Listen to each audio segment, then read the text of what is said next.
Hello, hello. We are live. It is Tuesday, June 13th, 2023, and we are here for the daily transmission.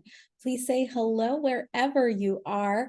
This past weekend was so intense, astrologically, personally, spiritually. I really needed a day off. So I took yesterday. And I am so grateful that I did. So I hope that you had a great weekend also.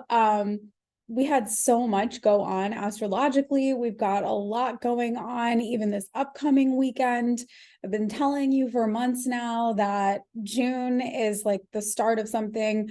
And maybe, I don't know if it's the start of something. I feel like May was almost like the opening of it, but now we're like really getting into it. So first I want to just make a couple of like quick notes before I dive into the astrology of the week. And just make a mention of a change that's happened over on my Substack. So if you're listening to this, it got delivered to your inbox from Substack. Hello, hello. We changed the name. I've been sleeping on this for a while now. I've had this kind of like lurking in the back of my mind, and as an emotional authority, that's what you got to do. You got to sleep on it. We've got to check in when we're up. We got to check in when we're down. We got to check in when we're neutral. And if the feeling is always like, yes, yes, yes, yes, yes, yes, yes, yes. Okay, great. Then we're on. And so I was really moved to change the name of my Substack from Cosmic Guidance with Mama Capricorn to Karma Yoga with Mama Capricorn. And before you go running, don't worry, it's not all just like postures and movements and like throwing astrology away. Something that I will be sharing more with you soon is this kind of like new framework. And it's not a new framework, but it's just a more simplified and synthesized framework that I am like currently incubating and getting ready to birth. And that's also very exciting.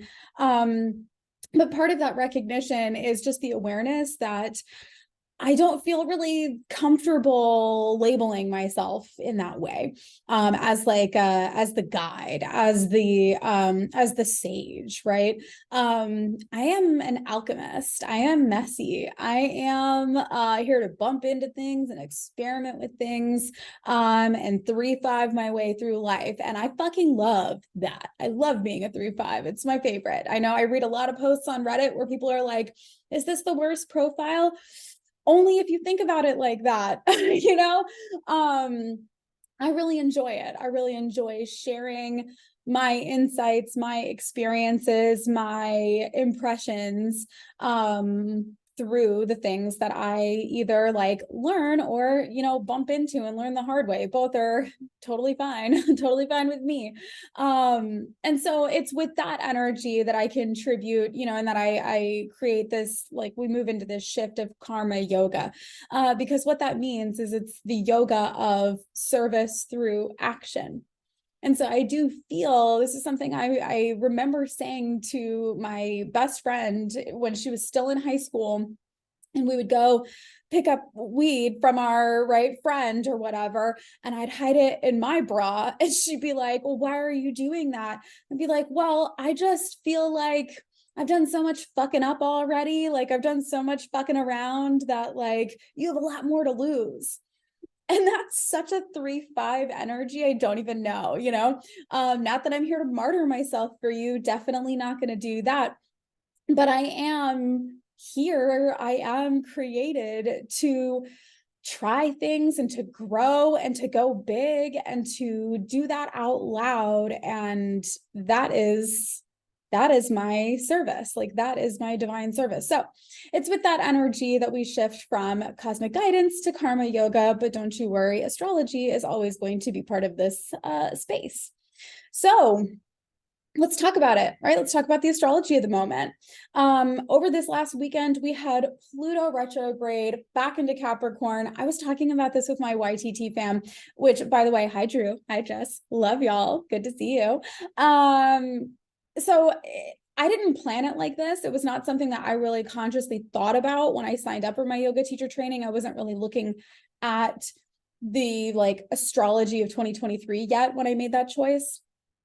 But it's no coincidence, right, that during this little capsule of time, right, from March until our last weekend, it was like Pluto moved into Aquarius. I think that first week we started YTT.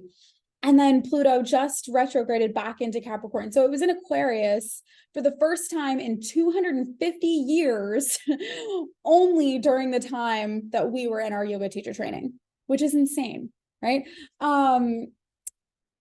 Aquarius is the sign of community. It is the sign of unity. It is the sign of us getting together to create a better future, whether we like each other or not. And I can say confidently that I liked every single person in our yoga teacher training, but I definitely bonded with other people more than others. Like there are definitely some people that I would be like, oh yeah, we could like hang out and go to parties. Hey, Drew, you know? And then there are some people who probably are not going to want to hang out with me in that capacity, and that's totally fine, but we can work together. We have common vision.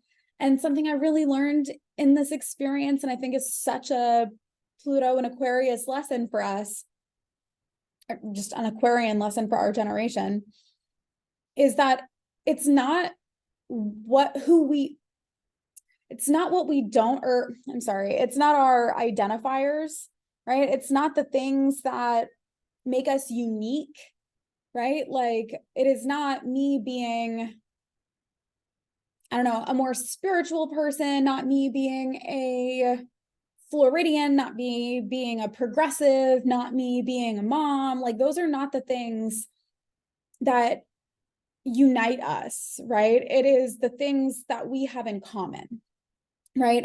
There is the capacity to love, the desire to be vulnerable, the willingness to like do hard things and to challenge ourselves. Like those are the things that bring us, that unite us as humans. You know, it's not these like individual qualifiers, and these like individuality is great. I'm always going to be an individual. I'm always going to be expressive and be this person. But it's in order for us to really like do things and move forward and progress in our society, there's got to be more coming together despite those individual differences, right? So we can achieve something great and like actually leave a planet behind for our children and grandchildren and future generations that is sustainable and can be like lived on. Like, wouldn't that be great? And so Pluto retrograded back into Capricorn, literally the day that we finished our yoga teacher training, like literally happened while we were, I believe, I mean, I could go check really quick, but I believe this happened, it was at 5:45 a.m. So yeah, just like we were all either sleeping, like getting ready to go back and start this or finish this, like life-changing experience together. And what an emotional day. Mercury moved into Gemini over the weekend as well, just like a couple of hours after Pluto retrograded back into Capricorn. This is going to be really zippy. It is a place where it is Mercury's home sign, or one of Mercury's home signs is in Gemini. But with all of these other retrogrades going on, like, I don't know, I don't feel like it's going to be like as smooth as a normal like Mercury and Gemini transit could be, should be, would be, I don't know. And I have a feeling that there's going to be a lot more like, a lot more of the inner dialogue going on versus it being like an externalization of communication, which is very much what Mercury and Gemini would be, should be, right? Is talking out loud, conversing with other people, especially people like directly around you, whether that's like siblings, neighbors, just like people in your general vicinity. This weekend, we have Saturn going retrograde and we have a new moon. There's a whole lot going on. And normally new moons were like, yeah, like let's start some plans, let's plant some things. And I just don't know about that this time, y'all. Not necessarily like not, I'm never going to tell you to be like, put your life on pause because of fucking astrology. Like, honestly, I think if that's the energy, like, just don't even listen to any of this. Like, seriously, we're not going to let this run our lives or decide things for us. This is really just an opportunity for you to, like I say, carry an umbrella, right? Think 3 or 4 times before you say something out loud. Am I saying this exactly how I want someone to receive it? What are some ways someone could hear this that isn't the way that I'm intending it, right? And just be more clear and be more compassionate, because I'm telling you what, there are going to be a lot of people over these next few months that are going to be in survival mode. Like, that's the only way that I want to really put it, because it's survival mode is the activation of your sympathetic nervous system. Okay, so your sympathetic nervous system, it is what determines whether we are like in fight or flight, right? You are like heart racing, high cortisol, high blood pressure. You're like ready to act, you're ready to run, you're ready to fight, you're ready to do whatever it is that we have to do. And unfortunately, our like super intelligent brain can't differentiate whether or not this is like real, actual danger, or whether it is an email or, right, something that you're just, I swear to God, y'all, take off your Apple Watches. Like, I'm not going to tell you what to do with your life, but even if it's just for the summer, even if it's just like, okay, you're going to put it on while you work out or while you do whatever, but having something directly on your body that is constantly bzz, bzz, it's bad enough that our phones do it, but the fact that it's on your actual body, and I'm not even here to talk to you about like electromagnetic frequencies or any of that shit right this second. It's like literally just something buzzing on your body constantly, getting your attention. It is not just bringing your attention away from whatever it is that you're trying to do, whether that's outward or inward, but it is activating the sympathetic nervous system every single time. It's like someone fucking scaring you every single time that this happens. Okay. And if you've built a resilience to it, that doesn't necessarily mean that you're actually resilient to it. It just means that you've dissociated enough that you're constantly in fucking the sympathetics, that you're in the sympathetic state all the time. That's not good. We don't want that. You can't make good decisions when you're there. That is like probably the primary thing that I've really taken away from my yoga teacher training, is that if you want to make decisions in alignment with your authority, human design people, okay, if you want to make decisions in accordance with your sacral, with your emotional authority, with your splenic authority, whatever your authority is, if you want to not just know what the decision is, but actually be rooted in it and be confident in it and not be afraid to take the next step, you need to be connected to your body. You need to be grounded in the vehicle. You need to be comfortable in the car to know that you're safe in it, right? You don't feel safe in the vehicle. You're like, oh my God, who's driving this thing, right? And so you're trying to like jerk the wheel in your own direction. And it's like, this vehicle is so much smarter than you. Our brains know nothing. Our bodies are so smart. It's doing all of this without your like consent or knowledge or control. Like, it's just handling things all over the place in there, okay? If you want to be grounded in your body, if you want to make good decisions from the intuition, not out of your logic, not out of thinking you know what you're doing and thinking you know what's best. And it's fine to think about things, but how often, like if you compare the decisions that you make from that point of, I don't know why I need to do this, I just have to.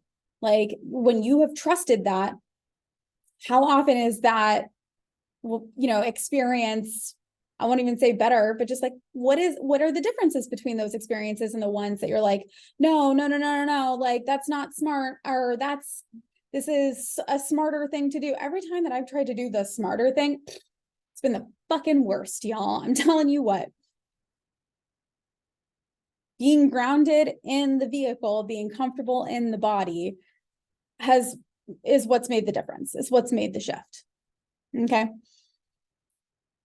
So with that said, actually, great segue for those of you who are local fam. Next Wednesday, I have my first public yoga flow. I am teaching a summer solstice intention setting flow because we are heading into Cancer season. It's going to be a really great time. I am so excited about it. The playlist is tight. It is so good. I've got maybe just like a couple of like little shifts I want to make. And yeah, I'm just really excited about it. If you're local, you can get the ticket. Link is in my bio. If you are subscribed to my Substack, you will get a recording of it later.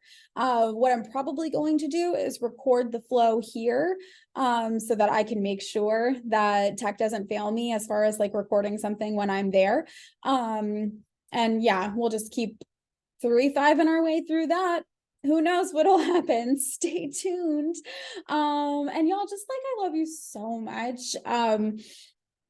This whole experience, this, yoga teacher training and everything was so much more than I ever thought it would be.